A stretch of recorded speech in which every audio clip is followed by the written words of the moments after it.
What is going on, everybody? Hey, how's it going? Welcome to my safe game. I should never do that ever again in my life. I don't know what that was. But anyway, how's it going, everybody? Thank you guys so much for joining me for another review here on the Black Gay Comic Geek channel. But as it always, sometimes it's always somebody's first time checking out a review, or you're watching the replay and it's your first time checking me on the channel. So let me introduce myself. My name is Michael.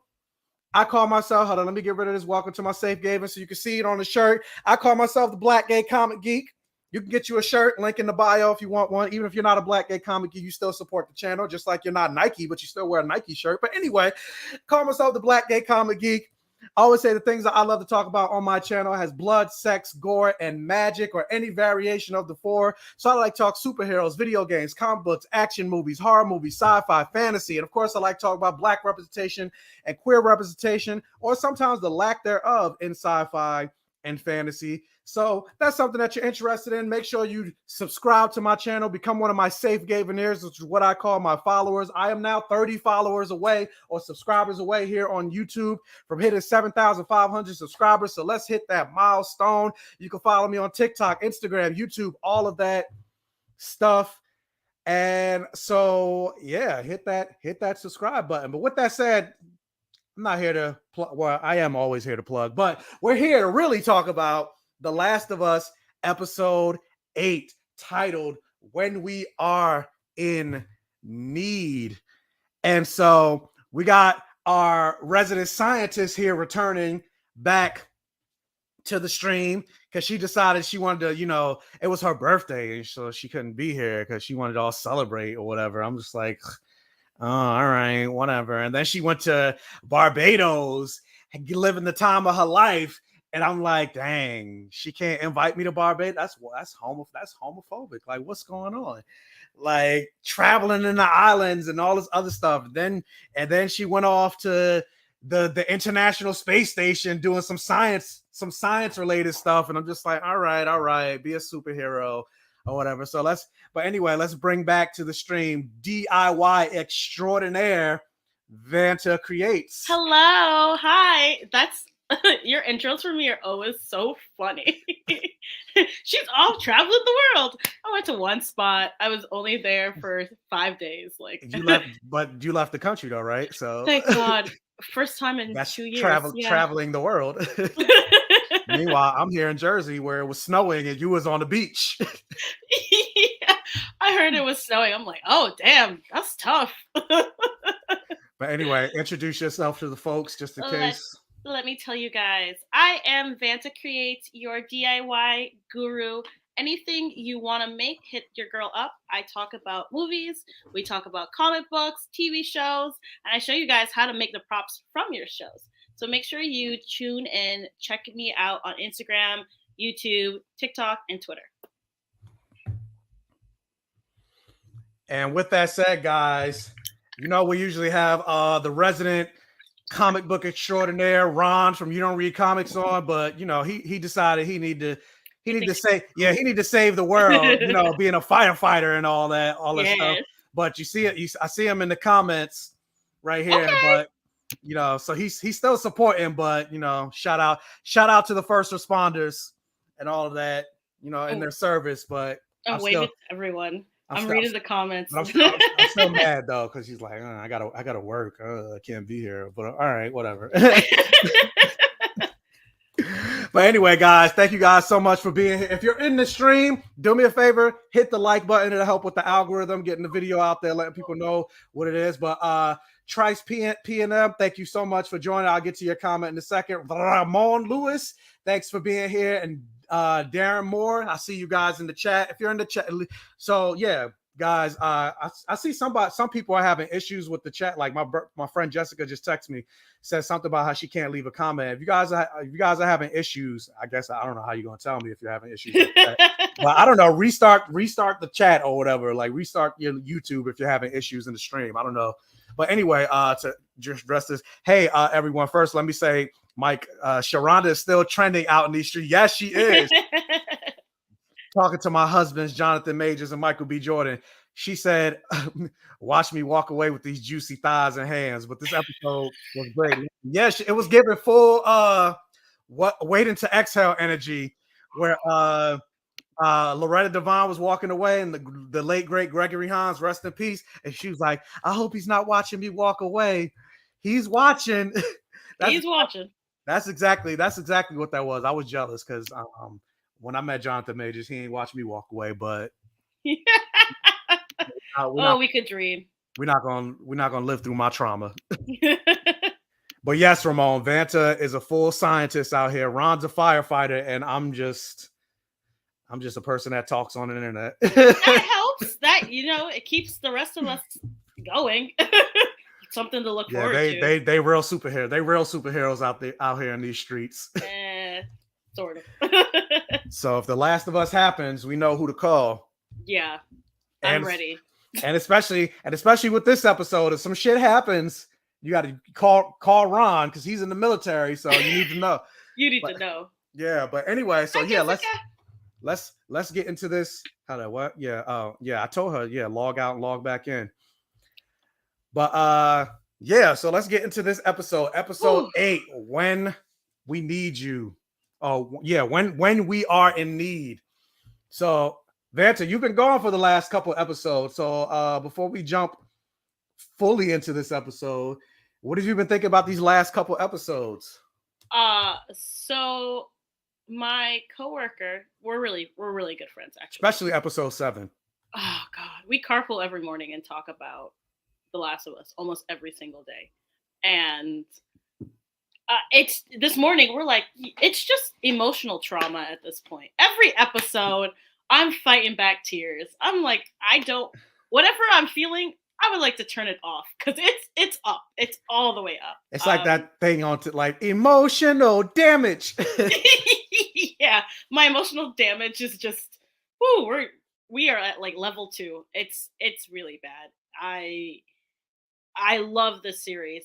When I say it's really bad, I mean it's bad how much I feel because the last episode, not our woke Christian crazy man episode, but the episode previous with Storm Reed, it had such an innocence to it. It really was such an innocent love story, like your first love is, you think about all the time, and seeing them at a mall, very much like Stranger Things when they had their cute mall scene, but this is different. It's a post-apocalyptic world, and they're just 2 kids trying to figure everything out. So I love how intimate it was, but also there were so many layers to it. I'm like, oh, this episode is so mind-boggling. I could talk about it for a while, but we should get back to this episode. I mean, no, you've been gone for a while. I want to know your thoughts. I have too many thoughts. I have so many thoughts. Quick thought. I mean, it doesn't have to be obviously like, but yeah. I feel like every episode. So I have 2 thoughts. So every episode has maybe more emotionally invested in the characters, and I understand that people have the argument that the episode nothing happens. It's just a big flashback. Especially with last week's episode, people were complaining that it's just filler, but it's setting up for the story, the later on story, 1, and 2. Which I thought was stupid. The people saying last week's episode was filler. It's like it wasn't though. It wasn't though. Like it progressed the story, and you're learning more about Ellie and how she reacts to things. Because a lot of what happens and what's going to happen, I don't know the full, everything about game 2, but I know enough. You need to understand who Ellie is and why she is the way she is and what's happened to her. And it also kind of led up to how she figured out that she's immune. So, that realization that the both of them were bitten at the same time. And you can imagine the amount of survivor's guilt she has. I mean, this is her girlfriend, not just her best friend. That's her girlfriend. That's her girl. And I don't even want to know what happened. Because did she kill her? Did she run away from her? Like what? I'm assuming she killed, because I was just about to say that, because like then not only just that, but the trauma of the sense of, remember that in episode 5 where Ellie says to Joel, "This isn't my first time using a gun. I'm assuming it was to kill because Riley had the gun. So I'm assuming it was to kill Riley. My heart. So like, yeah, like that. This girl's been through it. This girl's been through it. There's the having to kill her girlfriend and best friend Riley, witnessing the death of Tess when again Tess got bit, she got bit, and she still survived. So that's another drag on her. Making friends with Sam, and him getting bit again, like it's constant. Somebody getting bit, and she still remains. So like he got bit, and then she tried to like save him. She's like, not this again. She cut herself, put the blood on him to try. It didn't work. So it didn't work. More trauma there, and then we get to this episode. and actually before that, then seeing Joel get stabbed and possibly being on the verge of death because like she was able to sew him up, but that man needs some antibiotics. That he needs a lot. He needs a lot. Antibiotics. Is he updated on his tetanus shots? Like he needs a lot of different things: food, water, a shower. Like my man's was on the floor. I mean, shower at this point, the shower is the least of his problems. Like, but he was close. I was a little worried. I'm like, I know that he's in the second game, so he has to live. But still, I'm concerned. I have a lot of concerns, and I mean, I'm glad she's a final girl. You know, I'm glad she's smart enough to be like, okay, he's bleeding. I gotta figure this out. I gotta make him warm, and I gotta find something. And she finds the sewing supplies. I'm like, good. She uses her head a lot. And that's something I love about her because I hate damsels in distress who are just like, I don't know what to do. Like, no, she's a survivor. And that's how she got this far. Same way that's how Joel got this far. Or, I mean, I have a question for you, some, scientist, PhD. But like, would it also help? Because they're also in like Colorado and it's freezing cold and it's snow everywhere. Would it help if she'd have made him cold too? Like lay him in the snow? Kind of like what they did with Black Panther? That wouldn't have helped. Because I was gonna say, why did that work for T'Challa and not? So your body temperature is going to be elevated because your white blood cells are going to be fighting the infection, and so all your blood cells are trying to figure out what's going on. He was stabbed with a bottle, right? No, so it was a bat broke and stabbed him, so it was wood. Yeah, that's bad. So all of your cells are trying to figure out, okay, what foreign object was this? What just happened to us? Let's fix it. So you're going to have a little bit of an elevated temperature, depending on how deep it was and how bad it is. Your temperature is going to rise. So that's why I was asking, like, wouldn't it make sense to make him cold if the temperature is rising? But the problem is he could be too cold, and then hypothermia could set in. So it could go on the other end of the spectrum, and it could be, deadly. Especially in Colorado, it's freezing. The best thing she could have done is more or less what she did. You get clean water, clean the wound, dress it, stitch it up as much as possible, put bandages on it, and hope for the best. So given the circumstance and how medicine's scarce, she did a good job. Well, there you go. That was your science hour, Vanta, the science girl. On this episode of the last Black Gay Comic Geek, The Last of Us episode 8. But yeah, that was just something I was wondering. I was like, couldn't she put him in the snow? It worked for Black Panther. But yeah, so that's another thing that she has to deal with. And she's like, thankfully she knew how to sew. And granted, she found that, needle and thread. Yeah. And Randa, and it was and you saw that drawer, that thing was dirty. So I'm like, she had no way to burn it, to sterilize it. So I'm like, yeah, he really needs some antibiotics. And so he needs something. Yeah, so we get to this episode, we see him, she's trying to give him, a little bit of water. Joel is like, he's out, he's not conscious at all. Yeah. So she like just drops the water on his lips. She tries to feed him, but obviously he's not awake to eat, and they're down to like their last bit of jerky. Yeah, I went like this. I'm like, wrong jerky. Like, but I don't know what that was. And I wasn't even intended. I was just like, last bit of jerky. I'm like, you're ripping the jerky. That's I'm ripping. Yeah, I'm ripping the jerky. Yeah. There we go. YouTube. Don't play with me, YouTube. But yeah, so she tries to put it on just in case he wakes up. And so we also saw a little bit of the fruits of the labor of Joel's been training her. So she's like, you know what?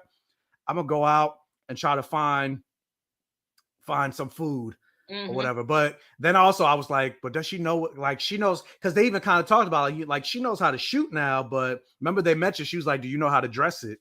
Yeah. Like take out the guts and all. But I guess whatever. At this point, it's like I'm gonna figure food is food. I'm I'm gonna have to figure it out. Like yeah.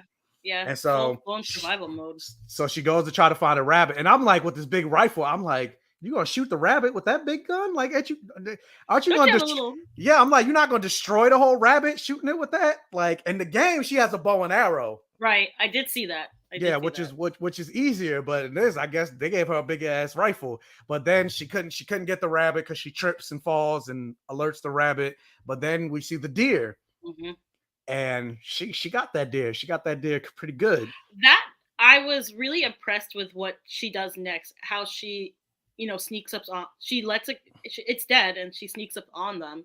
And obviously, she's lying, and she like makes her voice a little deeper. She's like, "Yeah, my people are hungry too. What about it?" I was like, "Yeah, she's a real one. She's very smart."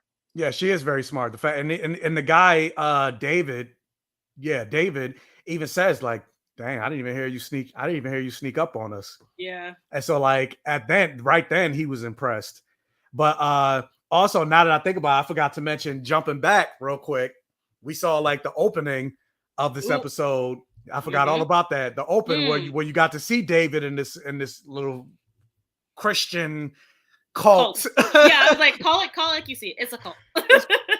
Christian cult, and they're praying. And I'm like, anytime, especially in a zombie post-apocalyptic world, anytime you see like a religious organization, religious sect, don't trust them. They up to something strange. It's something strange in the neighborhood. Yeah.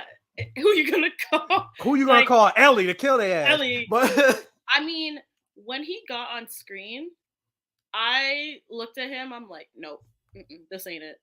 They picked a good guy because he's creepy. He's so creepy looking. He is creepy. And so they're so creepy looking. So they're praying, and the little girls. There was a girl crying, and I thought it was like, wait, is she infected? Are they about to kill her? Like, so that's what I thought. I thought they were about to like do this prayer ritual. I thought they were about to eat her. Oh, okay. Well, there you go. I didn't think that. I thought she was like infected, and they were about to like kill her. That's why she was crying. But it turns out like her father died, and then we find out that the person, it was the guy that Joel ended up killing. And so, and then also shout out to, this was the episode debut of Troy Baker, who was actually the voice actor and the person that played, not just the voice actor, but he had the mocap suit, all that. He was basically the actor that played Joel in the video games. And Troy Baker was David's right-hand man, the one that was with him the whole time, for those of you that don't know. But with that said, really quick, just noticed that we have 20 people in the stream. I haven't checked the like ratio, but do me a favor, hit the like button if you haven't already. 20 people watching. I should have 20 likes on the stream. Yeah, I just checked. I got 15 likes, so I need five more people. You're holding out. And I see I got somebody watching on Facebook. So if you're on Facebook, hit that like button. Hit the like button.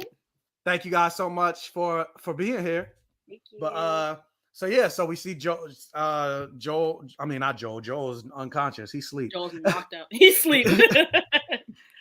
But yeah, so Ellie sneaks up on her. What did Ron say? Y'all ever see the movie The Mist? Everybody praying died. Yeah. I haven't seen The Mist, but yeah. I know enough about it. I'm like, They're saying as soon as they saw the pastor, you got ped vibes. Yeah. There's I don't know. There's something.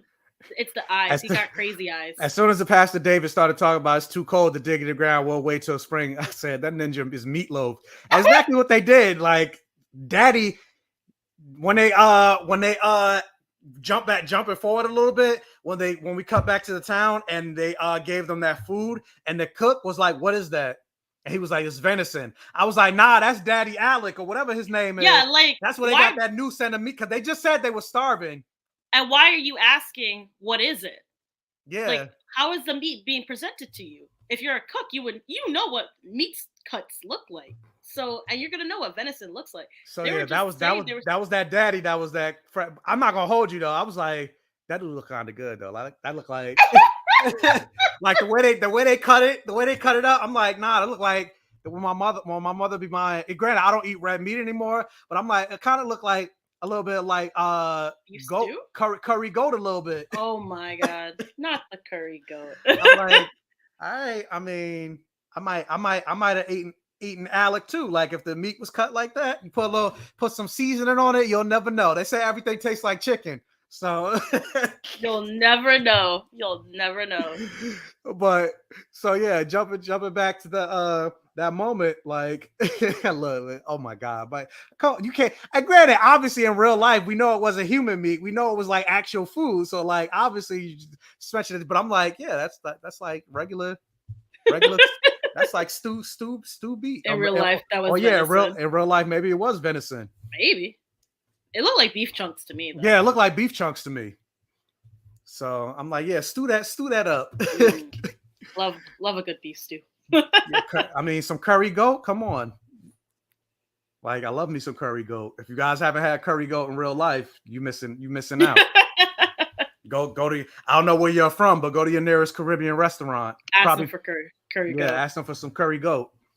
But anyway, so Troy Baker's character, I don't remember his name, but he wants to kill Ellie. Like he's looking. Of course, Ellie's got the gun on her. You know, whatever she wants medicine, and she's like, "I'll trade you half of the deer for penicillin for the penicillin." And he's looking like, because I think they both know instantly that Ellie was the girl that was involved in the murder of their people, because it's too much of a coincidence that randomly this little girl shows up and they just heard that it was a little girl and a man that killed. So it's like they knew instantly. So he's like, he wants to kill her. He's like no, go get the medicine, go get the penicillin. He says like, it's not cold. I actually want you to go do it. And so they go onto the cabin. They talk, and he's like trying to enthrall Ellie a little bit and like wean her in. Trust him. Yeah, get her to trust him. So they're having this whole conversation and, you know, talking about religion. And eventually Ellie starts to trust him because she wants to know, like, because before she's just like, eat shit, I'm not going to give you my name, you know, I'm not going to talk to you. But then like eventually he's like, she talks to him. She's like, but for real, like, why do you still believe in religion? So obviously she's interested. And so, like, it showed that he has a level of charisma, which also goes to explain how he ended up becoming the leader of this cult, the pastor. Like, people did look up to him. Like, what did you think about this whole scene and dynamic between the two of them? So in the pandemic, I went down the rabbit hole about learning about cults because I don't know. I was like, I need to learn something. And it's interesting. Not Scientology. Oh God. Yeah, that's can't talk about that on Google. They will shut YouTube. Not even just the stream. They will shut YouTube down. Like, no. But I'm always so curious as how cult leaders get their following, because there's got to be a level of charisma that they have that they get people so, you know, deep in the Kool-Aid. So I'm watching the scene and I'm like, he's got an ulterior motive, but I can't figure out what it is because he's so good at what he's doing. He's very good at talking and getting you to trust him and getting you to, you know, learning how to manipulate him. And even you see with the townspeople, they're afraid of him, but they also trust him with their lives. So it's that like dynamic of, you know, manipulation. How are people so good at manipulating you into giving them everything, and you're not petrified of them? But these people are petrified. They're scared, but they're more afraid of being without him than being with him. Yeah. So I saw Ellie. I saw her lower her guard. Like I could see the glint in her eye, and like I think she lowers the gun a little bit, and she's asking questions. She's getting more curious, and the whole time I'm like, don't do it. don't do it. Something's wrong here. I don't trust them. You can't trust anybody in the zombie apocalypse. Don't trust anybody. Don't trust anyone. That's the general motto, which is sad. But there are some people out like Bill and Frank when they brought in Joel and Tess. They ended up being able to be trusted, or just the fact that Ellie didn't know Joel from shit, but like he ended up being like her father figure. So yeah, don't trust nobody, but like. I mean, it's like something. It's like especially with human beings, like we want to connect with people, especially we haven't been around people, yada yada yada. And then also, it's like she's dealing with the death of Joel. Like, what if Joel did end up going? Like, could this be a potential person that I could maybe follow or something? So, like, you do want to have that natural instinct of like trusting, especially with her being a kid. Yeah. But goes to show, like, don't trust. You can't trust nobody. You can't trust them. Nope. And so with that, like during having a conversation, like with him in this religion, he's like, I believe that everything happens for a reason. And he's like, take this situation right now. Like, you're here. Our people were hungry. We got this deer. And then also a couple of days ago, I sent a couple of my guys out to go scout for some food or whatever. And 3 of them came back. One of them didn't. One's dead. And they said it was a little girl and a crazy old man. And then that's when we see Troy Baker's back with the medicine, and he has a gun on Ellie. And Ellie, it took Ellie it took Ellie a second to realize what he was saying, because again, she was interested. She was invested in the story. She thought he was telling a story about something that happened like years ago that had nothing to do with her. And she's like, oh wait, he's talking about me. And she jumps up and puts but it's like, if he really wanted to kill, like, she was too late. Yeah. And that goes to show the level of trust. And going back to what you were saying about like how these predators get people, it's because a lot of them are looking. Not even just that, but the people that he gets have some level of like, not weakness, but like he knows how to get them.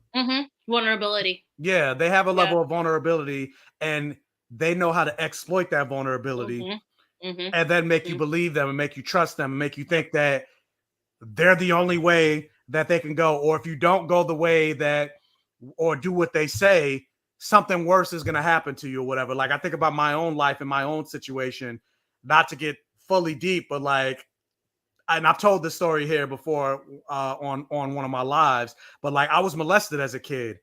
And and I thought that, like, in terms of like being a predator, like he knew, because I was always afraid of getting in trouble when I was younger or whatever. And so like he fed on that and was just like, because it got to a point where, because it kept saying like, no, I didn't want to do this. And so one day I pulled a knife on him. Oh my God. And I pulled a knife on him, but then he convinced me that if I didn't do, like, he was going to tell my mother I was going to get in trouble or whatever. Obviously, I'm thinking with the mind of a kid, because obviously I'm like, who's really going to get in trouble? Like, but that's me as an adult and with more life experience or whatever. Yeah. But he convinced me that like I would get in trouble because he would tell that I pulled a knife on him. And so I had, like, if I didn't do what he said, which is basically go down on him as a child, not even 10 years old, that basically I would get in trouble. Then, my mother would be upset. She'd call the cops on me, all this other. But yeah, it was a whole thing. So God, I'm so sorry. Jesus. Yeah. Wow. I mean, I've talked about this before. So it's like, and it doesn't really, because it's so far removed from my life. Like and plus the person is dead. So like, it doesn't really affect me as much. As far as I know, for all I know, I might have some deep-seated like fucking issues, but that's what you don't even realize. Yeah, that I don't even realize. But yeah, like I've told the story before, and plus, like, I'm a strong. I always talk about put in representation and all that stuff out there, and you never know who's watching. Like, me telling my story might help somebody in some way. I don't know. So like, I don't have a problem with telling that story. But but I say all that to say, because you brought it up, like, they know what to, like, he knew what to exploit with me. Yeah. And so even with him, David and this part, like he knew what to exploit with Ellie, even get like jumping to the end of the episode where they had that conversation where he's like, yeah, I see you, like you have a violent heart and I have a violent heart and yada yada yada. And like, oh, it makes my skin crawl. Yeah. Makes my skin crawl. So there was that whole thing. But anyway, and then he was also smart. Unlike juxtaposed to like jump into episode 4 where we saw Kathleen, who was also the leader of a town, the leader of a bunch of people. People looked up to her, but she was blinded by her revenge and looking for Henry and Sam. Whereas David, he still had revenge in his mind, but he knew also he still had people that he needed to take care of. So what did he do? He's like, I'll give her the penicillin. She can go take care of Joel. Let's take this deer. Let's go feed our people. And then also let's get a gathering of people, a small contingent, a small band of people to go after Joel. But let's take care of our people first. Let's eat, yada, yada, yada. And so he did it. He did it the smart way. Smart. Because I always see that cult leaders have the interest of the cult in mind at all times. Kathleen wasn't a good leader because Kathleen was like, I'm mad about this. I got this position and I don't really want it. And I'm just here to mess around and do what I want. I don't really care about what happens to other people. While he's saying, wait a minute, I'm going to protect them. I am the shepherd leading the sheep. Like he's, a narcissist. So he wants to be the leader. He wants to be the father. He's like, you don't have a dad anymore. I'm your dad. I'm like, yeah, when he slapped that little girl. Yeah. I was like, hey, yo, you can't just be slapping people. He pulled a Kang the Conqueror and Ant-Man when MODOK came to talk, and he was like, slammed him against the wall. He was like, don't interrupt me. It's the same thing. And then not even just that, but he took off the glove. He gave her a glove slap, not even just a regular slap. That's like the bitches of bitch slaps. When you slap somebody with your glove. I was like, oh man, he really feeling himself as this cult leader. But hold up real quick. My baby daddy just gave me if you guys didn't know, Ron was my baby daddy. You don't read comics, gave me a $20 super sticker. Thank you so much, baby daddy. I'll call you tonight, honey. We need to read some of the comments because they were talking about what happened? About the cult. You can say vulnerability and innocence. Children don't really know if something is wrong or right. Someone that is showing them commonality, etc. It's hard for a child not to pick up on it. Yeah. Yeah, but you also do kind of know wrong or right depending on your age. So like, but you also like you still want to look. You look for a level of connection or whatever with people. And yes, Ramon, yeah, like I said, the person is dead. So like he died years ago. So like, it was just like, whatever. Yeah. Jessica D was talking about her aunt who was a part of Jonestown. I am so sorry. That is terrible. What happened? Where's that? Jonestown in Guyana. It was Jim's, it's a cultural stuff, but Jim Jones, he was a cult leader. He convinced like 300 people to commit suicide, and they all drank Kool-Aid in a forest in Guyana and died. Oh, wow.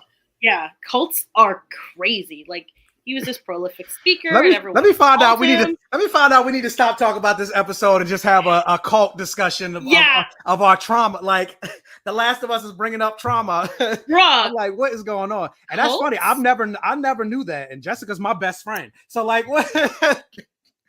What's going on? And it's crazy because all West Indians know about it because it was in Guyana. Like we all know about it. Well, I must not be West Indian because I don't know.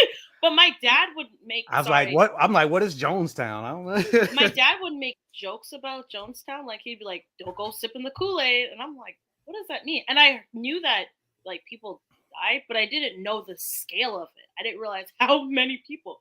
There are quite a few cults. Like if you go down that rabbit hole, there's all kinds of stuff happening. Like Nexium, the guy who led it was branding women with his initials.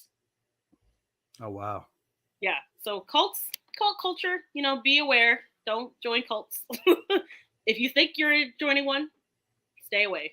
Yeah, don't join the S place, the religion that shall not be named. Right. Kathleen, I just want to see black But yeah, people right. die. Yeah. Dude said I'm your daddy, and not in the sexy way how I want Jonathan Majors to be my daddy. Shout out to Creed 3, which we saw last night.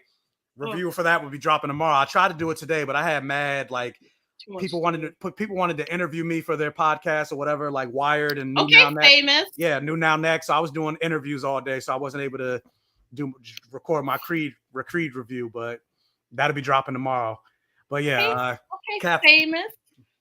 A little bit. I was like, oh wait, Wired wants to talk to me. New Now Next, not New Now Next. Now this nerd, which is a spinoff of Vox on YouTube. I'm like, they want to talk to me. Like, what's going?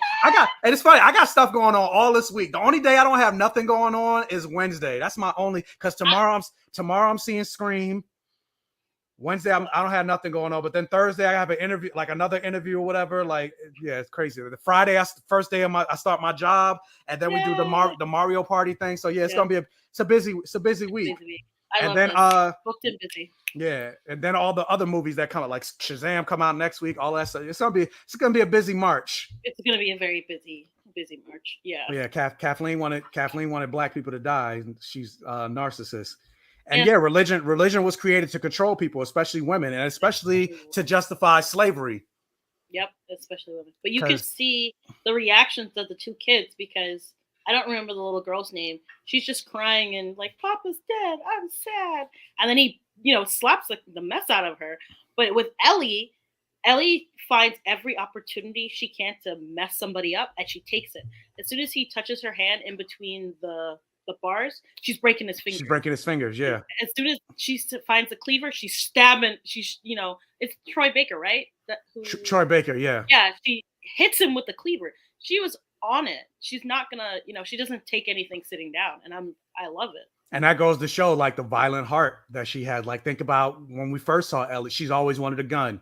Mm-hmm. Kind of fascinated by the whole thing. When she saw Joel beat that man to death, she was like activated by it. Like, so in many ways, like I would say this episode is the birth of violent Ellie, because she's always had that in her, but she's never actually really got to do it, in a sense of like, yeah, she shot Riley, she protected Joel when the guy was on her, but like she was like scared when she did. But this time she was fighting. Snap. Yeah, she's something in her snap, because also like the guy. We'll get to that. We'll get to it. Yeah, we're jumping ahead, but like he needed to get like, and when she was like, I was like, yes, chop his ass up.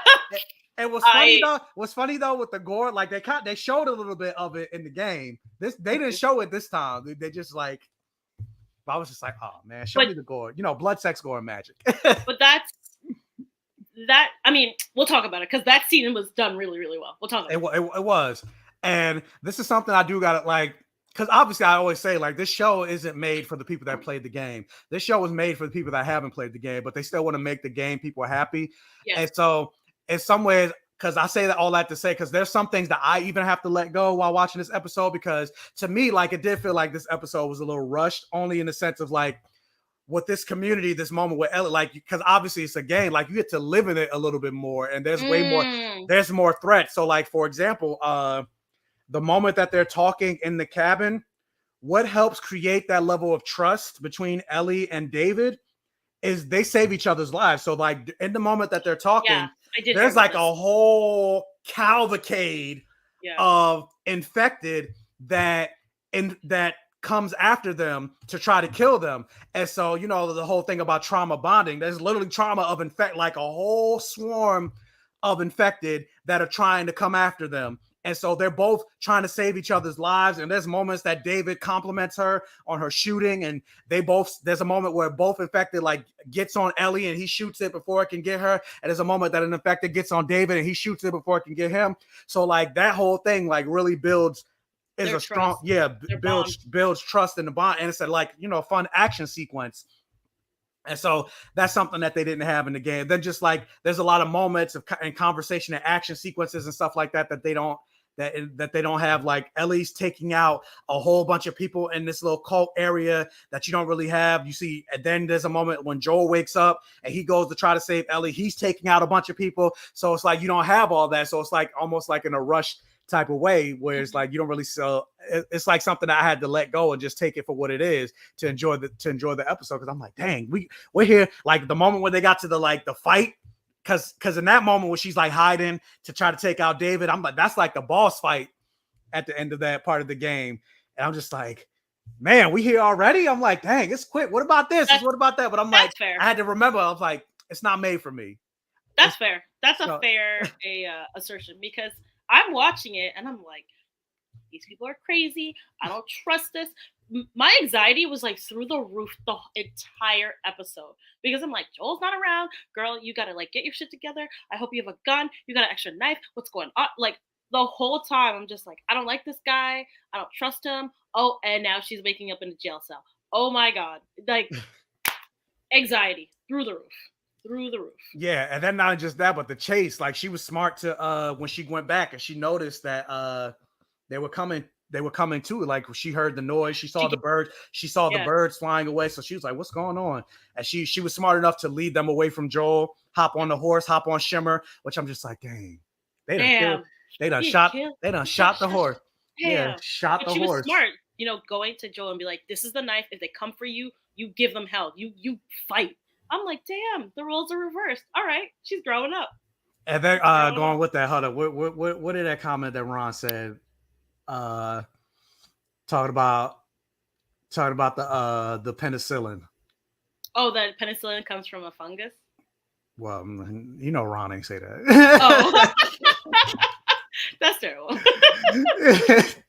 But wait, yeah, she sure ain't know where to put that penicillin shot. Like, I mean, you're right in the wound. She's a kid, like not the thigh, the butt, somewhere else, but right in the wound. I mean, listen. But yeah, and I was thinking that same. I was like, is that gonna work? Like, I mean, and then I'm like, that's gotta hurt. Like, yeah, it's definitely gonna hurt. Yeah, I was like, not the arm, like the arm would have made sense because you wanted to get to your heart and spread everywhere, but whatever. Listen, it worked. That's all that matters. It worked. Joel woke up. Yep, it worked. And but yeah, she said she didn't know where to put the penicillin. I'm gonna have to figure it out. Yeah, because she did say like, Joel, where do I put this? So she was like, you know what? I'll put it right where it goes. And granted, I feel her because I'm like, well, he's infected. He's hurt here, so I guess. But then I was like, you about to make this man overdose, because she kept giving him more and more shots, but clearly it worked because Joel woke up. Yeah, woke up to the point that he was able to fight people off, and it's like, and it was crazy. Like even Joel at like 5% was more deadlier than these people that were fully at 5%. Yeah, because that man could barely walk. He's like limping away, and he's in it to win it. Yeah, and even if like that's why I was like, even his 5% is better than these goons 100%. Yeah, facts. OP. And so so she leaves him away. She wakes up in the cell. They have the conversation. He talks, and that's when we realize it's more than just how he wants to bring Ellie to the town. Like this man, he's full on like a Mormon with the sister wife. Like he basically wants Ellie to be his wife. He sees her as the bride. Yeah, child bride, possession. Like he wants her not as technically not his equal, but in his mind, he sees Ellie as his equal. And so, he wants to have a child, like, yeah. So I was just like, oh, this is creepy. And then, Ellie realized that, because there was a moment where after she's like she's getting close to him. And I do feel like in a certain moment, she was listening and she was connecting, but then she realized what he was actually saying, because there's a moment where she was like, oh. And that's when she was like, oh no, fuck this. And that's when she grabbed his hand and broke his finger. And I love that. And I love that moment where like he was like, okay, well, like, what did you say before about tiny little pieces? And he walks away to tell the people. And I love that she had that moment where she was just like, because he'd been asking her the whole time, what's your name? What's your name? What's your name? And she finally says, my name is Ellie.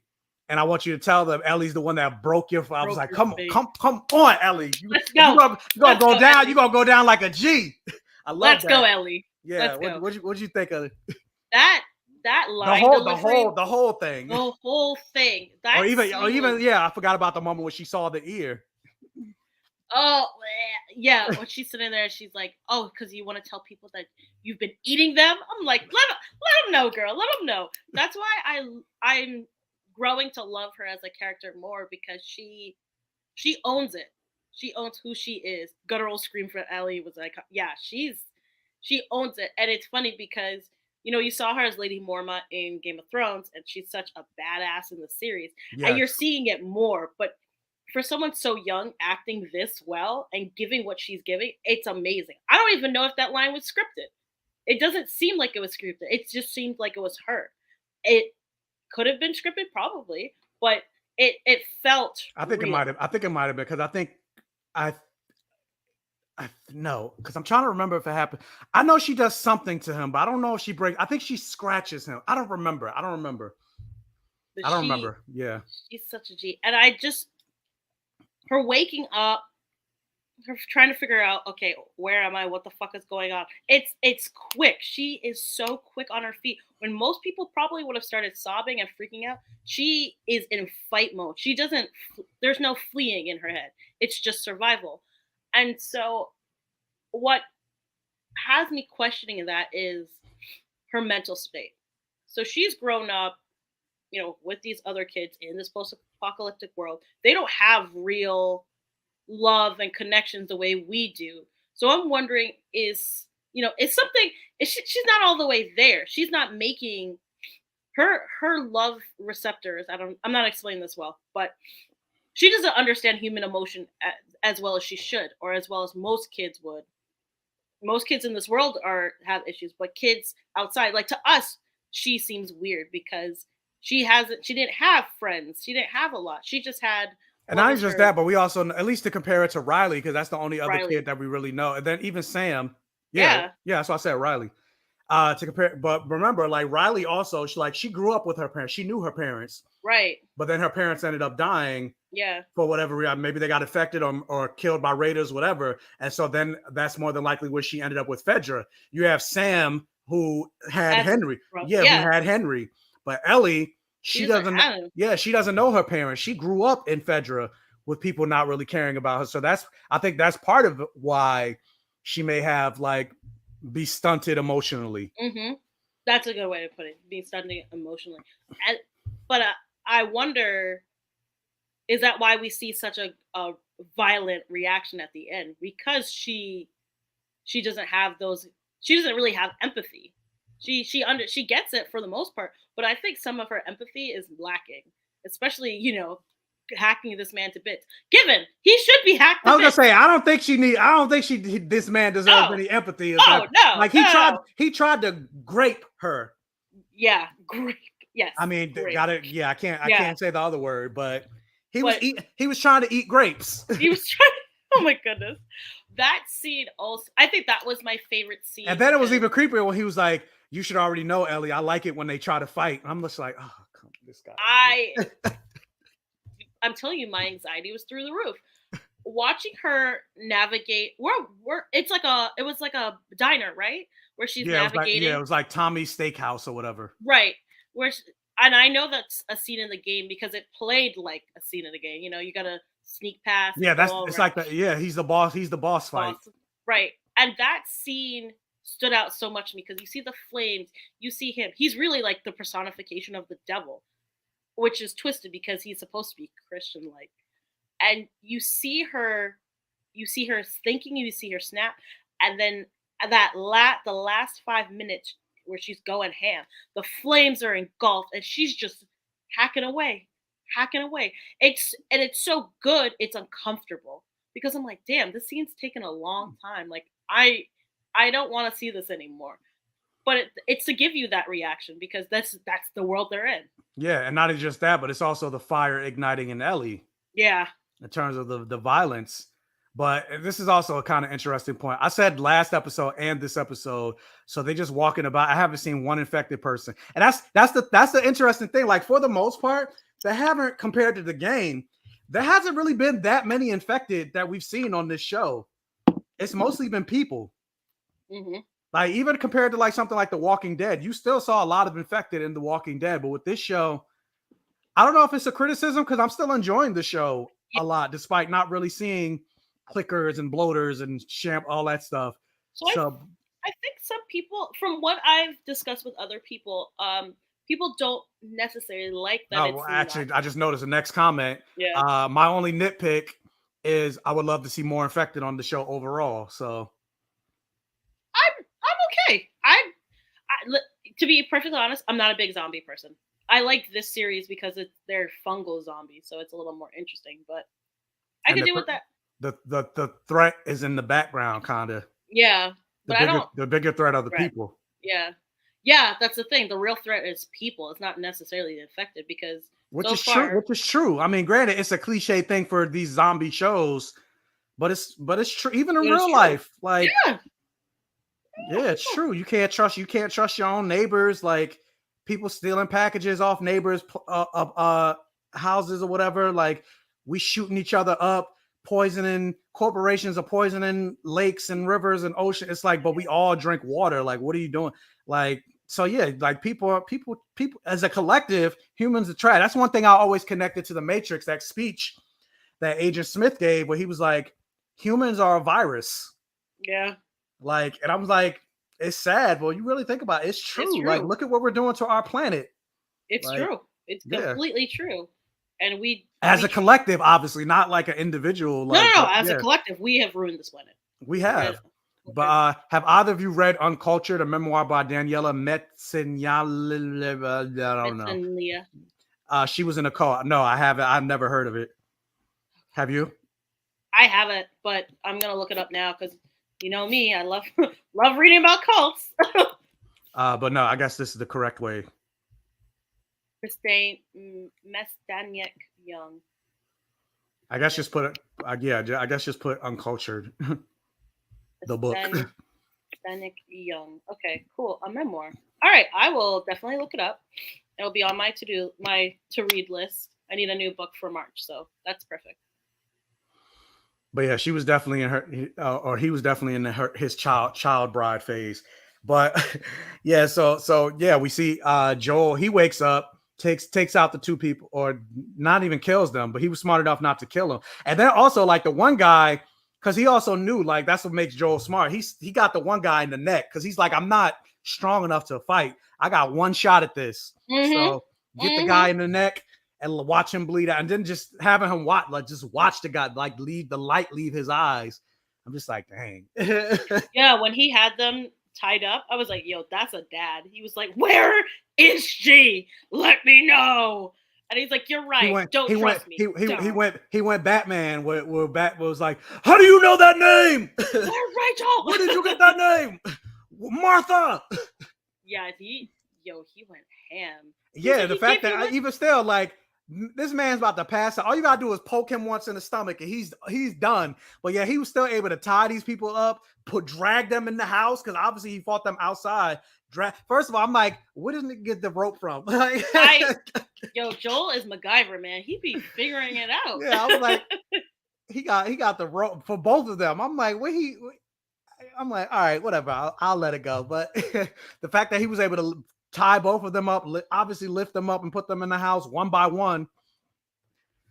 But yeah, he was like, and this is something that, did he do this in a previous episode, or am I thinking about the game? Previous episode, what, tie people up and it's like you point to this, and your partner better point to the same area or whatever. I don't remember that in previous episodes. Okay, so maybe I'm remembering the game, but that's a tactic that Joel and his brother Tommy did. That's smart. When they were trying to survive. Mm-hmm. But like, yeah, and so that call back to the game. But yeah, that's why I was like, wait, did he do this already? But no, that's just me remembering the game. But okay, see, there we go. He did it with the native couple, but less dead, less brutal. Less brutal. He was just asking them. He didn't fucking tie them up. Yeah, he didn't torture them. Yeah. I'm reading through the comments. His recovery was impressive. I know she gave him the medicine, but yeah. That's one thing I was like, nah, he got up. He's a little too quick, but video game adaptation. Yeah. Penicillin doesn't work that fast. Nothing works that fast. Yeah, no, but No. I mean, yeah, video game adaptation, but it's no different than like Batman is a mortal man and he's like falling from like, but yeah, this man, no broken bones or whatever, like just he's bruises, he's able, fractures. yeah, just he's able to keep up with Superman and wonder like how Sway, like just say he's a metahuman at this point. But yes, Sammy McClinton, Pascal equals sexy DILF, and part of me is wondering because if you look at his Instagram, he did tweet a rainbow flag and with the caption, "The answer, my friends, is blowing in the wind." So I'm like, is this him coming out? Yeah, I'm like, are you coming out the closet? Are you one of us? Do I have a chance? do I get to meet you on the red carpet one day and throw some panties in your face? And then he's like, "What's that? What? I didn't do that. I don't know who did that." Everyone's like, and I know daddy. I know he has a trans sister, so it could be an homage to it. But I'm like, I don't know because he didn't post a picture of his sister or he didn't say trans lives matter. He just said, like the caption, "The answer, my friend, is blowing in the wind." So I'm like, are you saying the answer to whether I'm queer or not is blowing in the wind? It's the flag.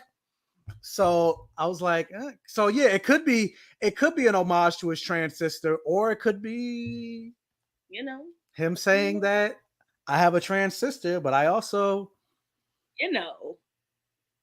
like to, I don't know. I don't know. A little spice for you. Stay tuned for the next episode of Dragon Ball Z.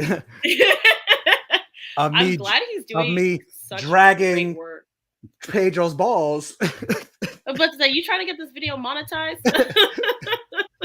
I mean, it could be like his soccer balls. Like, again, you got to speak in code, like grape. Yes, right. You got to speak in code. That's not code. This is what I want you to do.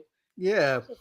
I mean, that's what I'm saying. I don't have a chance with Jonathan Majors. He's married to a white woman, so like, but maybe he's not married. Dating, right? I think they're married. I don't know, but he's dating her. Whatever. Okay. But like, so do I have a chance with Pedro? Like, he's in my age range, so I say no older than 10 years, no younger than 10 years, and so he's 47. Majors and I'm 30, not married, and I'm 37. Majors not married. Yeah, so I guess I have a chance with Majors because if they're not married, I could be a home wrecker then. Listen, if the person is in a relationship, it's 1v1. If they're not in a relationship, that's you versus everybody else in the world. So your chances are better. Yeah, but we'll see. I might maybe I'll see Jonathan again at the next Marvel premiere. Yeah. Hey, how you doing? But I'm like Pedro because I'm like, come on, Pedro. He's played queer characters in a couple things like Undressed. Those clips leaked recently in the 90s. The MTV show Undressed. He's also played Oberyn Martell. He was like, I like this and I like this. I like this and I like this. Oberyn was a slut in the books. Oh my god. I'm like, come on, Oberyn. All over me. Oberyn had like 4 different. He had children. Oberyn had 4 kids with 4 different women. The Sand Snakes. Yeah, he was out. He was in the streets. Oberyn was in these streets. He's El Boogie said. Now I also wouldn't put it past him to have dabbled in acting school. I mean, he's probably dabbling currently too. Like, if you look at his Instagram, I'm like. Granted, I know he's in Hollywood, but I'm like, I see you taking pictures with mad gay people, like out gay people. Like, come on now, or like the relationship that he has with Oscar Isaac. I'm like, nah, him and Oscar fucked at least once. Like, come on, like, nah, y'all too close. Yeah, y'all way too close. But but to go back to like Daddy Pascal, like him. Being protected, like literally, not Zaddy, but this time Daddy Pascal. Daddy, yeah. Put the horniness away, Michael. But him looking for Ellie's like, where is she? I'll pop off your kneecaps and torture you, yada yada. So like, but that moment where he killed the guy, he was like, yeah, I believed him. Like I knew he was telling the truth. And then he's the other guy. This time he didn't stab the other guy. This time he went full Negan from The Walking Dead and like cracked his skull open with the. I'm like, he is out for blood.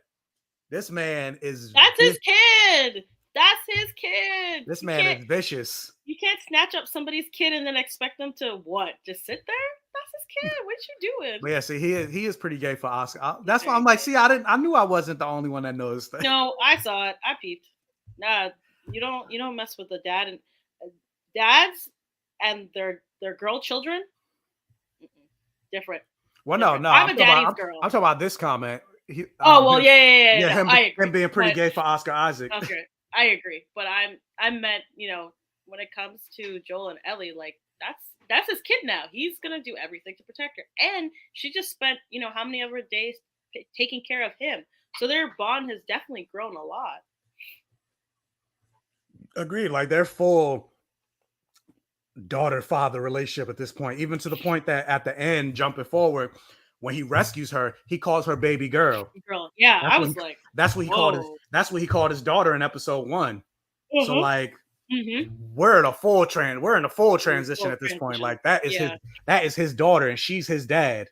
Yeah, she's like he's like, okay, I got you. I'm like, oh, stop. That's why emotions. I'm like, oh my god, it's so sweet and tender, and this girl just went crazy. She messed him up. That's for sure. Yeah, the baby girl part. But I was also wondering, like, when this whole thing was happening, especially when the fire was engulfing the restaurant, where was the other people in the where were the other people in the cult? That's also why I was like, I like the game moment more, because a lot of those people are being taken out. So like, it makes sense that they're not around. But then it's like, no, they're still there. So like, you would think. Well, they knew that. Especially if there's a fire breaking out and there's like, yeah, I don't know where they are. I was gonna say maybe they were just freaking out because he and the other Troy Baker they took her into the jail, so they were like, oh, they're gonna torture her and we're gonna eat her. Maybe they're just waiting. Well, they didn't know they're gonna eat, because remember he said only certain people knew. Yeah, the truth. True. Only certain people knew. And so, which actually reminds me of the moment where Joel was sneaking around. You saw he got to like that little barn area, their slaughterhouse, and you saw the dead horse, and then you saw the bodies, the human bodies, just hanging there like they're slabs of meat. Like, well, literally they are slabs of meat. And I was just like, that makes me so uncomfortable. Not Hannibal Lecter. Ugh, Chianti. She saved his life so Ellie earned Joel as a father. Yeah. Yeah, she saved his life and he saved hers. Yeah. At the end when Joel says baby girl, she was tearing up. Okay. I see. I'm a daddy's girl too, Vanta. My dad doesn't play by his baby girl. Yeah. Yeah. My dad and I have I was on the phone with him right before I came on live. I a close relationship with my dad. Shout out to Daddy Scientist. He's a mortician. I'm a mortician. Yeah. Is that the one that gets the bodies ready for the funeral, or is that the one that Yeah.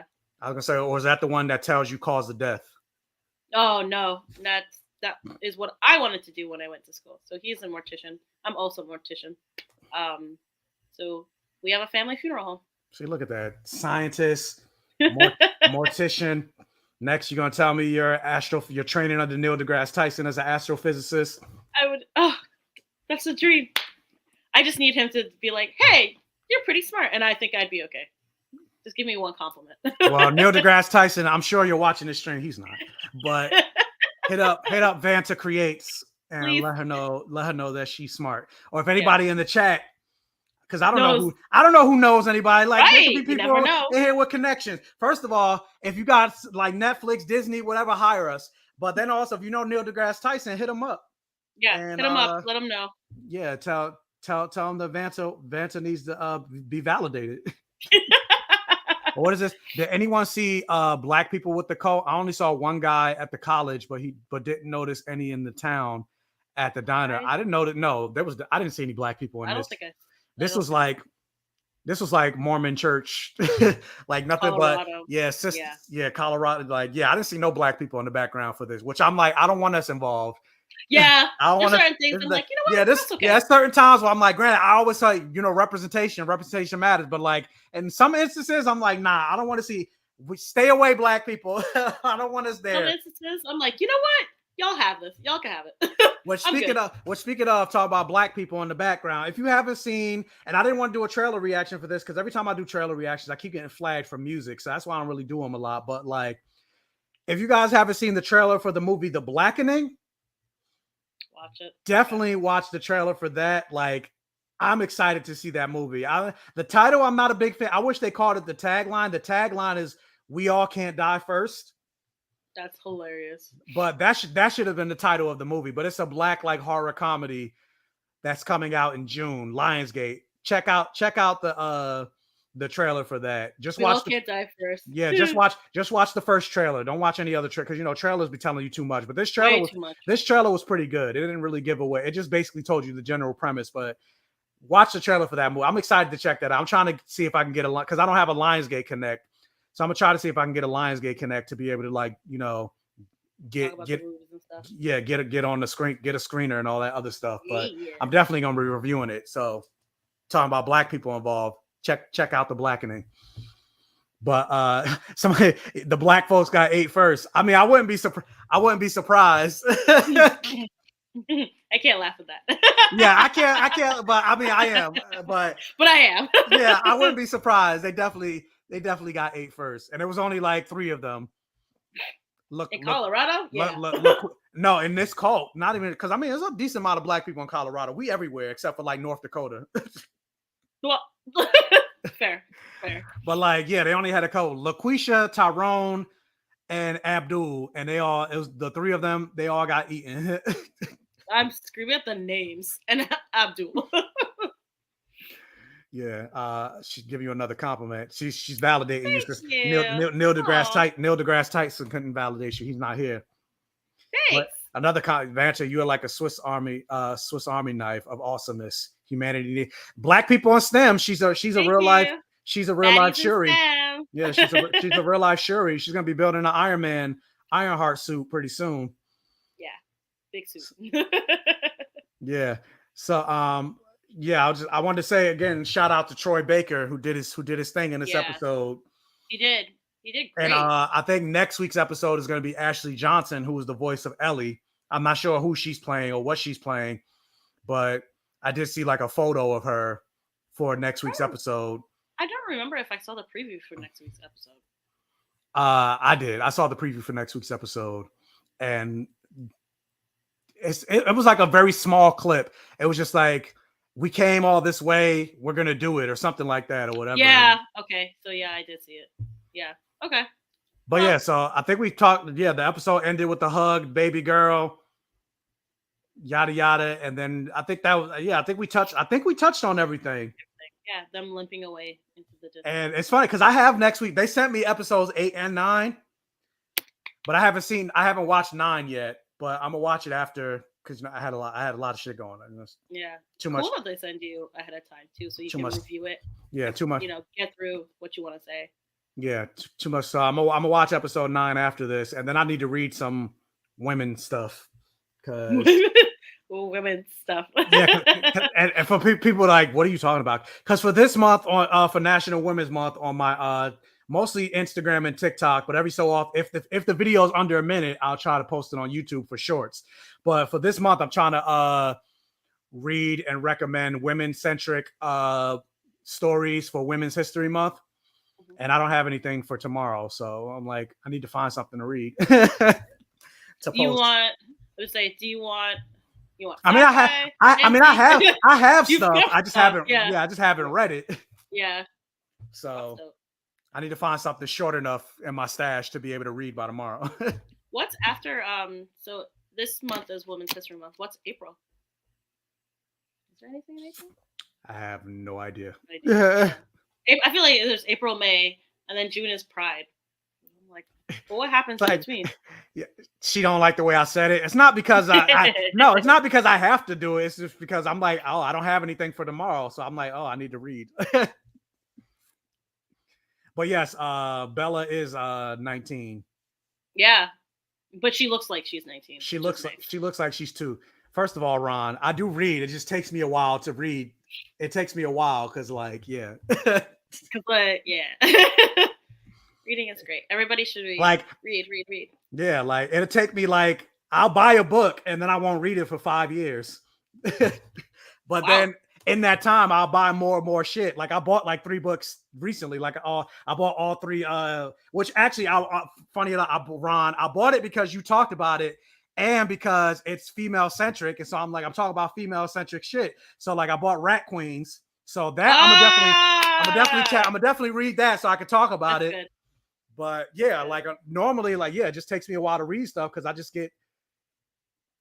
be getting distracted. Like I'll start reading a chapter of a book and I'll read the chapter, then I'll start watching TV or I'll play a video game and then I'll like do something like, yeah, it just takes me a while to read. I was reading a lot. Look at all these books on my bookshelf. Like I could probably name like 10 books out of all of these books that I've actually read. Wow. And yeah, I keep buying more. Like, and that is the thing. I saw a meme that was like, I've come to and I was like, dang, I feel personally attacked by this. Well, it was like, I've come to the realization that buying books and reading books are 2 different hobbies. And I was like, dang, that's hitting me in my spirit. Well, it's funny. So in the summer break, I would walk to the library. You know, the big library in Brooklyn? I would walk to that library and get a bunch of books. So one summer I read like 25 books. I was going on vacation with my family. And obviously I can't put 25 books in the suitcase. So that's when my parents got me a tablet because you could just download everything and read it on there. Now, I love the way books smell. I have hundreds of books, but it is convenient. But like you said, buying a book and reading a book are 2 different hobbies. Because when it comes to comics, I prefer digital comics. Only because comics are so small. It's only like 23 pages. And then there's so many of them that comes out a week. Yeah. I don't got space for all that. Well, at least books. Granted, I don't got space for all these books, but at least like with books, like you'll get the one book, maybe another book won't come out for a couple years if there's a sequel or whatever. But comics, there's literally like dozens and dozens and dozens that comes out every week.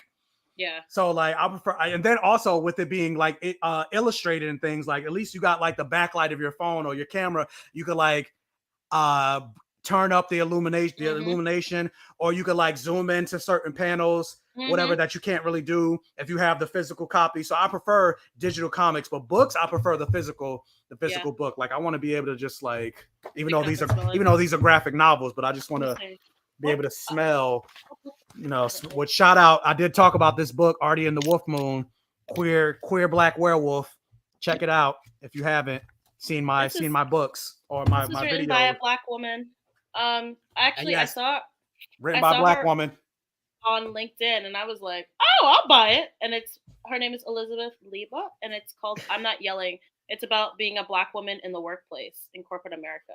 So if y'all need to brush up on your skills, it's a good read so far. It just talks about the things that we go through as Black women in the workplace and the microaggressions, the weird questions, the let me touch your hair, like all those different things. Yeah, I've been getting that all the time I know. With your luscious locks. Yeah, as a Black woman in the workplace, they constantly trying to touch my locks, like all the time. They be like, Michael, like, how'd you do your finger wave? Can I do this? Yeah, can I touch your finger waves? I'm like, come on now. Look at Ron trying to be disrespectful. Mike got books to make it look like I'm smart. First of all, I got people emailing me wanting to talk to me to get my perspective because I is smart, I is kind, I is important. It is important. Exactly. Put some respect on his name. You say I don't run getting okay. You say I don't need glasses. Get in the car with me without my glasses and let me drive you around. Let's see if we both make it. Yo, get LASIK. That's what I did. I thought about it, but I don't like the idea of a laser in my eye. I don't trust it. I don't trust it. That bad. You didn't even know it. It's over in 20 minutes. And then I kind of like how I look with glasses, like compared to like when I take my glasses. I'm like, nah, I like the way I look with glasses. Yeah. And then this eye is bigger than this eye, so it's like you can't. I'm always like, yeah, you can't really pay it. You can't really notice it if I'm wearing glasses. But like sometimes when I take pictures with like without the glasses on, it looked like this eye's like this and this eye's like, one's eyes. I was like, I'm like, am I on crack? Like, what's going on? What's going on with my eyes? One eyes, I was like, especially like I notice it more when I like first wake up.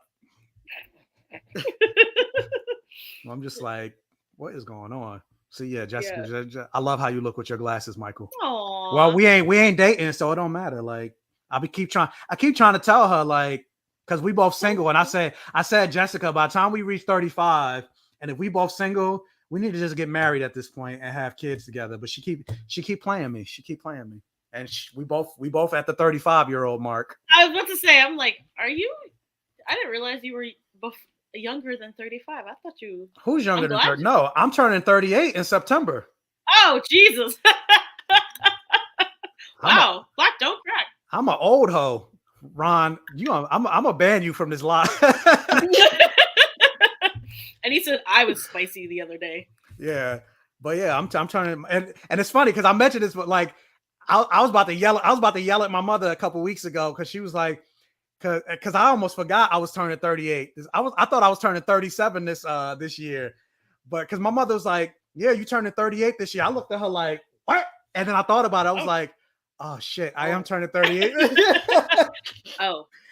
This is true. I'm slowly getting closer to 40. What am I gonna do? Like, bruh, I'm approaching 30. I think I'm gonna have a funeral. I don't want to hear it.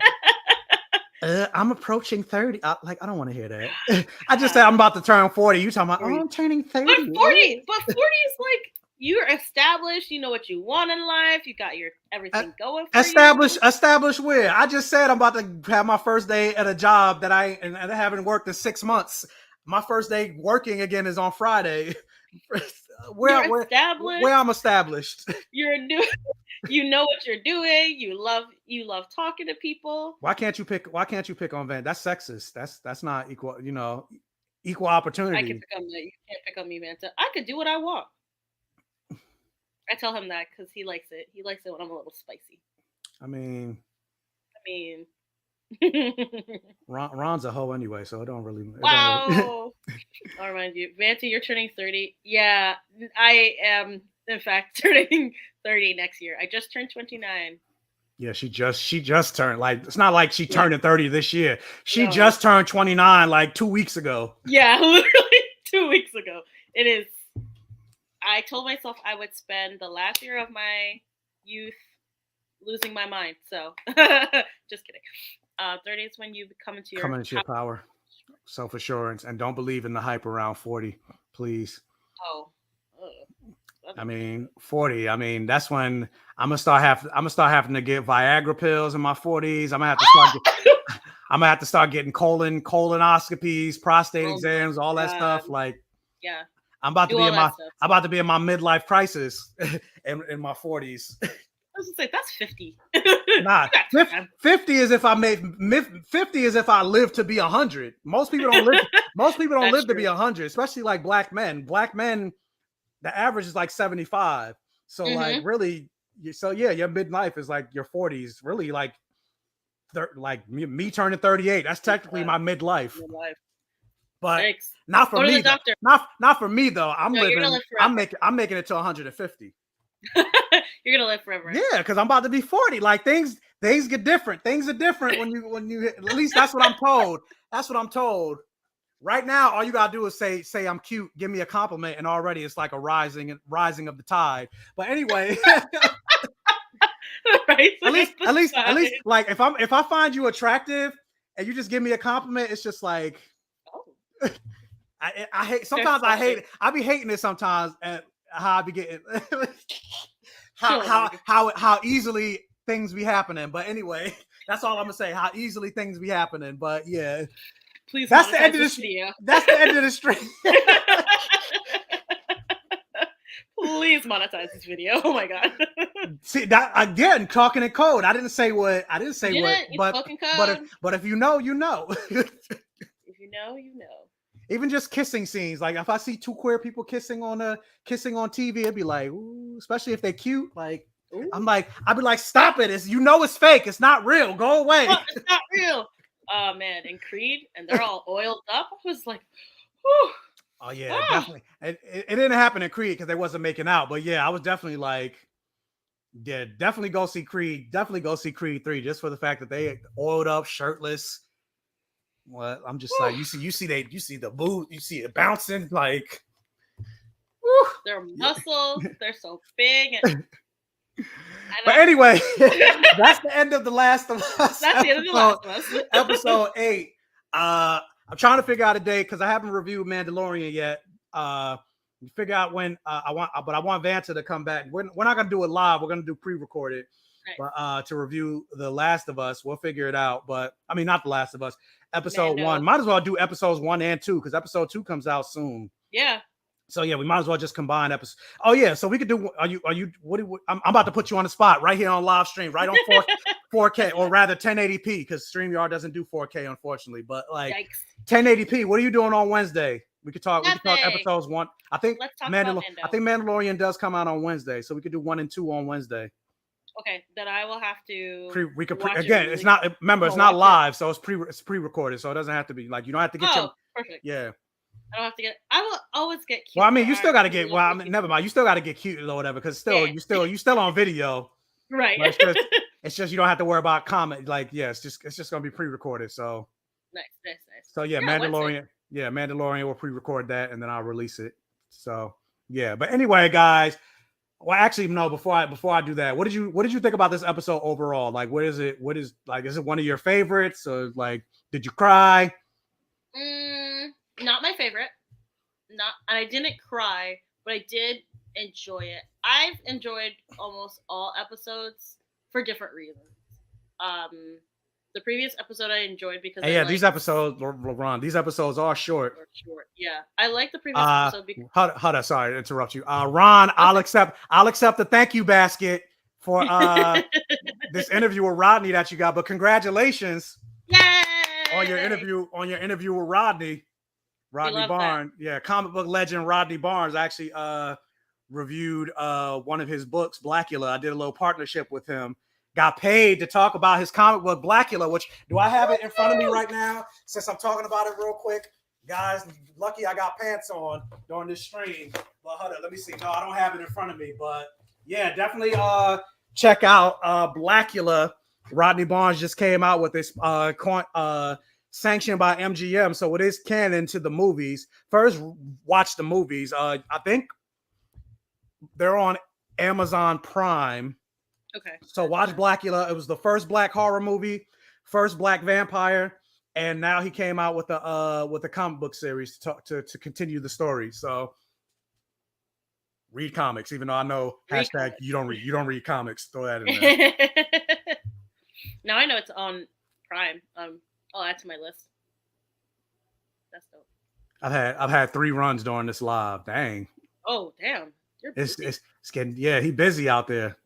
Saving lives. Hopefully it's nothing crazy. Hopefully it's nothing crazy. Hopefully it's like my cat is stuck in a tree or whatever. Like, even though they don't got trees in New York. What? ain't no oxygen in New York. All right, listen. we got a little something. But anyway, yeah. What did you think about this episode? I liked it. It was good. Yeah, is it your favorite? Ron said top 3. Yeah, top 3. Definitely top 3. 8 out of 10. It's a good episode. A really good episode. I think episode 3, last episode was 7, and then this one are in. Yeah, in 7. Yeah, 7 was the Left Behind episode, the Ellie and Riley episode. Yeah. So 3, 7, 8 is my order of favorites. People stuck in elevators, car accidents, nothing crazy. I mean, a car accident, I think is crazy, depending on how crazy. Yeah. But anyway, yeah, I think this. I would say this episode for me is top 5 because I still say episode 1 is still my favorite. Yeah, that plane scene took me out. That was crazy to watch. And not just that, but like episode 1 is still my favorite. But then my favorite moment still so far in this season is the cold open of episode 2 with the mycologist and her like bomb. Like so far, nothing in this show has like hit me as hard as that moment, that scene in the show. Like there's been some moments, but like that moment, especially because also it's a new moment. It's something that wasn't from the game, so it was also a surprising moment that I didn't know was coming. So I think that's also part of it. But yeah, like so that's why I really like episode 2 as well. But this episode was definitely great. But I'm curious to see what happens, like how the show is gonna end, because we only got one more episode left. This was the penultimate episode. Next week is the finale, and I don't know. A part of me kind of feels like I might be a little disappointed in the finale, only because again, by this point in the games, you could still do like a good 6 or 7 episodes to cover what happens left. But there's only one episode left. Like there's still a lot that happens between now and when we get to the end in the game. So I'm like, how are they going to wrap all that stuff up in this one episode? And next week's episode is not that long. It's less than an hour. I think season 2 is going to be a continuation of game 1. They're not going to wrap everything up. We'll see, because they did say there's a time skip. Yeah. Well, no, the creators were saying that season 1 is game 1. Like that's it. That's it. So I'm curious. I mean, I'll find out, because I mean, like I said, I do have episode 9. I'm gonna watch it soon. But yeah, this episode was short, and I think next week's episode is gonna be either just as short or short. Actually, let me look at it right now. Let me look at my screen. I can tell you how long episode. Wait, do I have the app on my phone? No, I don't have the app on my phone. Is this No, I don't have the app on my phone. You talk. I'm gonna run to the TV real quick, and I'm gonna tell you how long next week's episode is. I'll be right back. Give me like 30 seconds. If you guys have questions that you would like to ask me, talk to the chat. This is your time to ask me all the questions you want. If you want to ask me about being a mortician, some science questions I can answer a little bit. Yeah, feel free. What was I going to say? What else of the episode that I really like so much? Or I'll wait for you guys to type and tell me their questions. I'm going to read through the chat to see if there was anything that I missed previously. Let's see.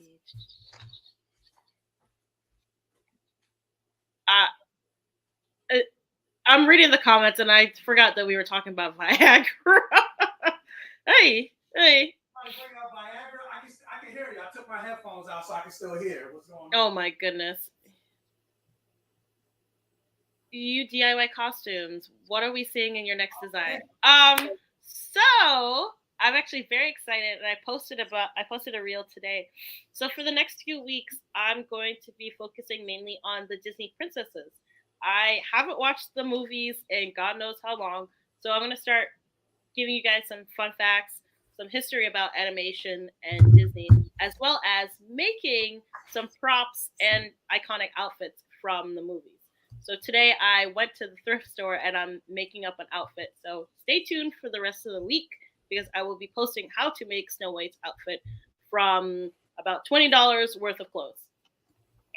Which, speaking of, I'm about to step on Ron's toes. So for New York Comic-Con, me and you, couples cosplay, because you told me that you were you wanted to make me a Kang the Conqueror. Yes, for New York I do want to make you Kang. New York Comic-Con. Well, you should do Ravonna Renslayer.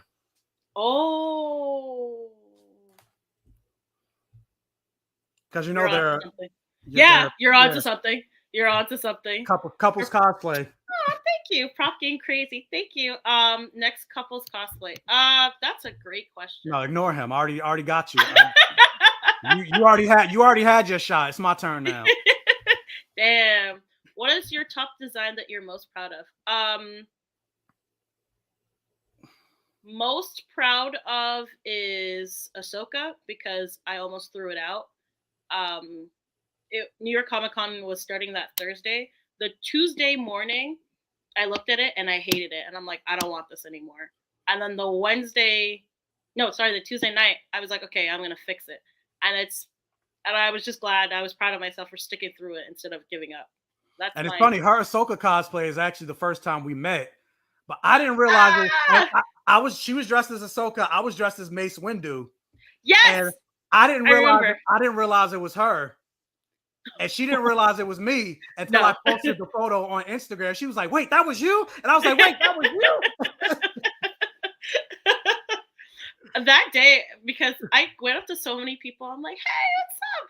And they were just like, I'm like, "Oh, okay, just kidding," because they didn't recognize me. They're like, "You're orange. I don't know who Yeah, you are." exactly. You're orange. I don't know who you are. But even though me, you ain't had no excuse. I just got on a robe like you Yeah. saw. And I had my glasses on. I didn't wear contacts. I feel like I was like, "I think that's him, but I don't want to be wrong."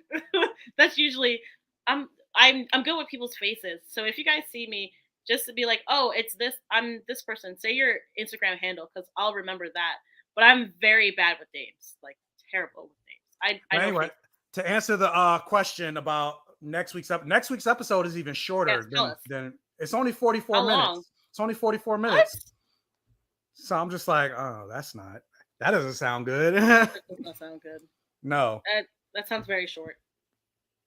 it sounds very short. But yeah, oh wow, see, you just never know. I would love to see this. Sounds like I'm gonna have to peep your socials and go on a liking spree. I mean, Yay! Thank you. Vanta creates. It's right So there. yeah, Please. it's right there on the screen. Let me make it bigger. There we go. Wait, let me go this way. Da, da, da, da, Yeah. da, da, da. But anyway, with that said, actually, I should have kept it like that. Vanta creates. Let them know where they could find you. Hi, guys. So you can find me on Instagram, Twitter, TikTok, and YouTube as Vanta Creates. Like I previously mentioned, I'm going to be doing lots of Disney princess stuff because fingers crossed that Disney will invite me out to LA to cover the Little Mermaid premiere. I have a beautiful dress in mind. So let's hope and let's pray that Disney calls me. You can find me Oh, anywhere. Hit me up. Sorry. Yeah, hit me up and you if you paused. want. I was like, oh, is she done? Yeah, but go Yeah, ahead. Go ahead. my bad. Yeah, hit me up if you want to talk props. Hit me up if you want to talk movies, or if you just want to If you want to talk science stuff, which she probably don't. vibe. She probably don't want to. I'm like, Yeah, I do that I for a can't. living, like whatever. And yes, you can also find me not making any dresses, but I'm gonna have Vanta make me a seashell bra.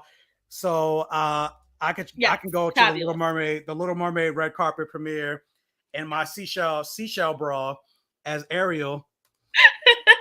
And The comments have me dying. I'm gonna dye my beard red Ooh, that would look really nice. with the seashell bra. Chef kiss. Anything that Looks had so good. anything that I couldn't have my titties out for Ant-Man and the Wasp because it was a little cold. It was a little cold in LA in February. So I had the turtleneck and I was like, I'm glad I wore this turtleneck because it's cold. Mm-hmm. But Little Mermaid is in May, so it's gonna be hot in LA. Yep. So I need to figure out my outfit, but I want something like mermaid-esque. Mermaid ass. Merman-esque. We're gonna start But designing some stuff. it needs to be like half naked because that's my thing when I'm going to these red carpets. Like, He's always half naked. yeah, mesh or something, anything that have my titties out. But I need to also start work now that I have a job and I can actually buy groceries. I can Yeah. actually afford groceries. I'm gonna start working out again because I'm like I could work out now, but I'm not really eating on a regular schedule, so it kind of defeats the purpose. Not to say I'm starving or whatever, but like people are like, Yeah. "Oh man, Michael's starving." No, I'm not starving, guys. But yeah, I'm gonna start working out again. So then hopefully by the time May comes, May comes. We're gonna look my nice. titties will really be popping. What's that? You could borrow mine from last year, Halloween mine. Nah, I need like a suit. Oh, seashell bra. Like, yeah, give me the seashell bra that I could put together. With a suit. I asked Mike to go to the gym, go outside. Like, who want to go outside? Like, So then, how are you gonna work out? I'm gonna work out at home. I got P90X. I got Insanity. I got weighted jump ropes. Oh my god! Like, I went to the gym yesterday, and I would only go like to a gym if they have like a stairmaster because I need to get this booty popping. Like, I need the to be able stairmaster is it. like twerk. So to do the stairmaster, I'd go to the gym for that. But like that's only if Ron pays for my membership because He's your sugar daddy. he's my sugar daddy. He's the only one that gave me that $20 super chat on the Thank you. So thank you, Ron. But anyway, guys, you can find me. You already know where to find me. But be on the lookout for the Creed 3 review, for the Mandalorian review that's dropping. I'm seeing Scream on tomorrow. I'm seeing Scream tomorrow. And so I'm gonna try to get together an all queer panel to review Scream. So Vanta, let me know if you're interested in jumping in on that. Sure. When you see Scream. Lit. Wait, have you seen? Oh, have you seen the Scream movies? You said you don't. I've You said seen you said you don't like. one. You said you don't like scary movies.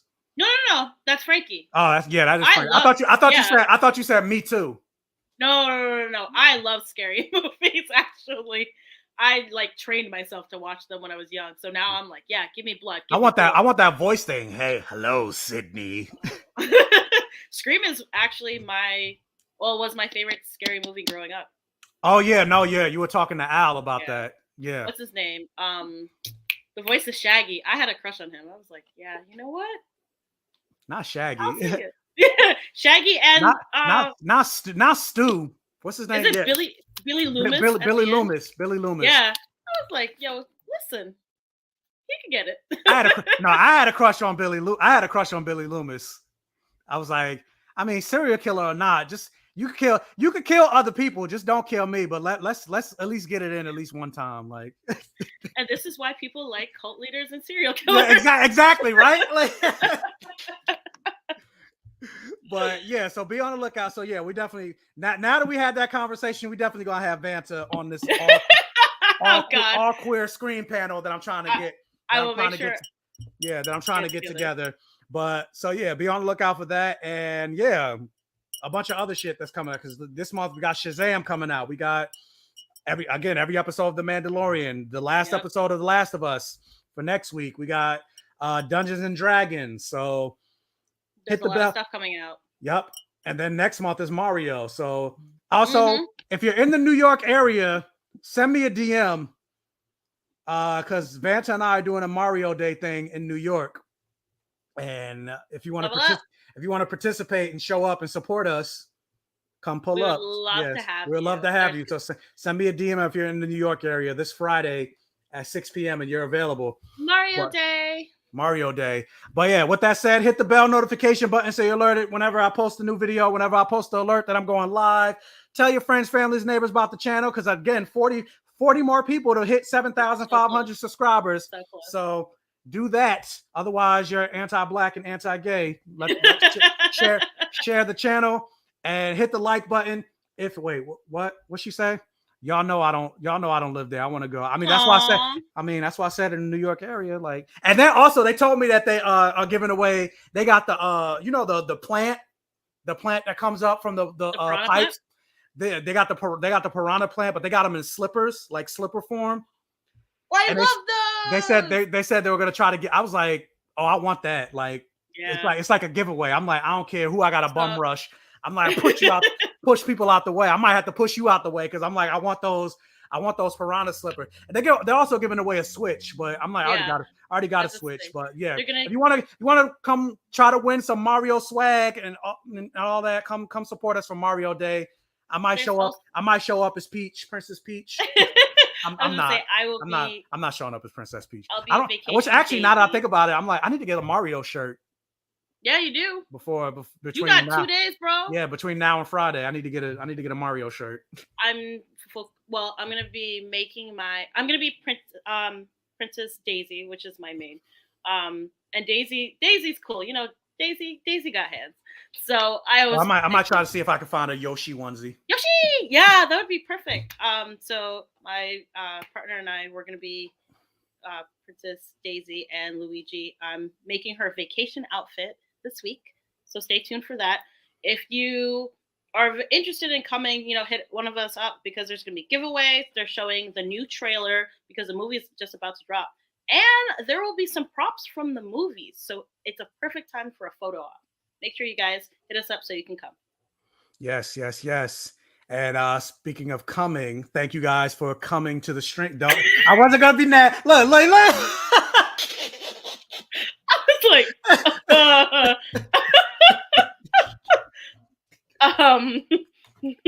Mike. No. Can't see that. See, look.